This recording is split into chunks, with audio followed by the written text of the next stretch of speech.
সাবেক প্রধানমন্ত্রী বিএনপির চেয়ারপারসন বেগম খালেদা জিয়ার সুস্থতা কামনায় দোয়া মোনাজাত ও দুস্থদের মাঝে কম্বল বিতরণ করা হয়েছে।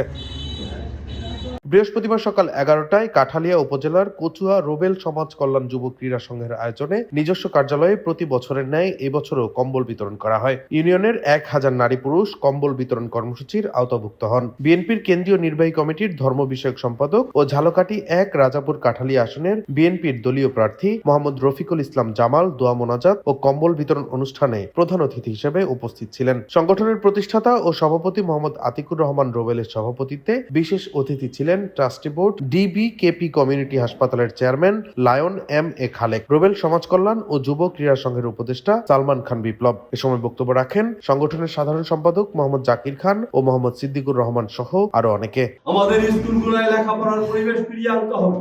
আমাদের যুব সমাজ যেভাবে মোবাইল এবং মাদক নিয়ে অন্যদিকে যাচ্ছে, তাদেরকে আগামী প্রজন্মে পৃথিবীর উন্নত দেশগুলোর সঙ্গে তাল মিলিয়ে তারা যাতে একটি সুন্দর সমাজ এবং আধুনিক সমাজ প্রতিষ্ঠা করতে পারে। ডেস্ক রিপোর্ট, দৈনিক ডেস্টিনি।